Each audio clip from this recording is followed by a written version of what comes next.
Hello Chittagong, বাংলাদেশের ঐতিহ্যবাহী এবং বাংলাদেশের বিভাগীয় জেলার মধ্যে সবচেয়ে বড় জেলা। চলে আসলাম আজকে চট্টগ্রাম জেলায়। এই মুহূর্তে অবস্থান করতেছি কর্ণফুলী নদীর উপরে নির্মিত ৩য় নম্বর সেতু, সেটা হলো শাহ আমানত শাহ সেতু। এটির নির্মাণ কাজ শুরু হয় 1998 সালে এবং কাজ শেষ হয় এবং জনসাধারণের জন্য খুলে দেওয়া হয় 2009 সালে। এই সেতুটি চট্টগ্রাম জেলার জন্য খুবই গুরুত্বপূর্ণ। চট্টগ্রাম শহরের জন্য আপনার যানজট কমাতে এই সেতুটি নির্মাণ করা হয়েছে। আর এই সেতুটি খুবই সুন্দর এবং চমৎকার।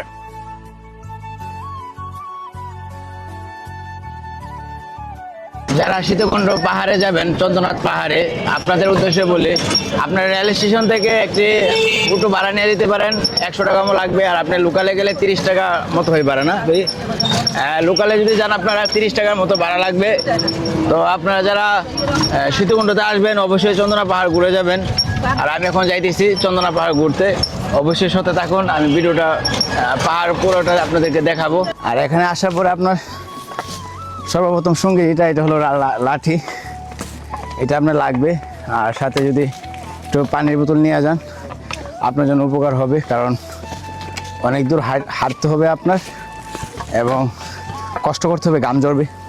সো সাথে যদি একটা পানির বোতল থাকে অনেক ভালো।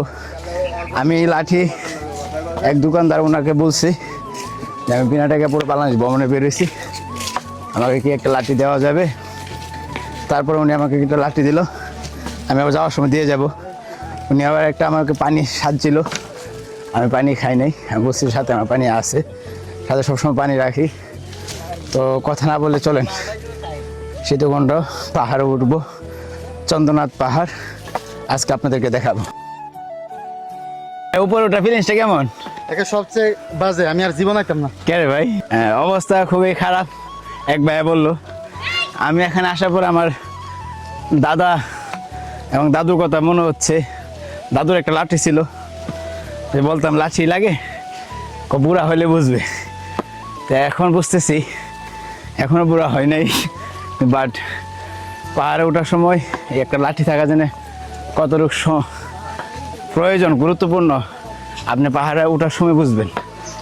খালি সমতল ভূমিতে হাঁটতে পারেন আপনি আপনার মন মতো করে, কিন্তু উপরে ওঠার সময় একটা লাঠি আপনার অনেক শক্তি বাড়াবে। যারা সীতাকুণ্ডতে আসবেন, এখানে আসার পরে দেখবেন ছোটো একটি মন্দির আছে, আর এই পাশে একটা, এটা হলো ছোটো। আর এখান দিয়ে আবার আপনার যাইতে হবে এই বড় উচ্চতায়, যেটা সীতাকুণ্ড মেইন পয়েন্ট, যেটা উপরে পাহাড় চন্দ্রনাথ পাহাড়। এটা হলো, আমি এখন আছি প্রায় 800 ফুট উপরের মতো। ওই যে বড়টা, ওইটা হলো আপনার 1200 ফুট, ওইটা হলো মেইন সেন্টার। আপনাদেরকে এখন দেখাবো। অনেক কষ্ট করার পরে আল্লাহ রহমতে উঠলাম। ভাবি নাই যে উপরে উঠতে পারবো।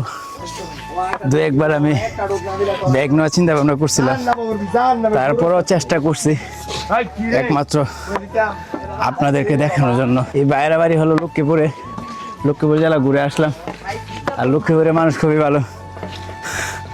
লক্ষ্মীপুরে একজন বাসায় ছিলাম, খুবই ভালো আপ্যায়ন করছিল। তো এই চন্দ্রনাথ পাহাড়ের নাম কিন্তু চন্দ্রনাথ না, এই মন্দিরের নাম হলো চন্দ্রনাথ মন্দির। এইটার নাম অনুযায়ী নাম দেওয়া হয়েছে চন্দ্রনাথ পাহাড়।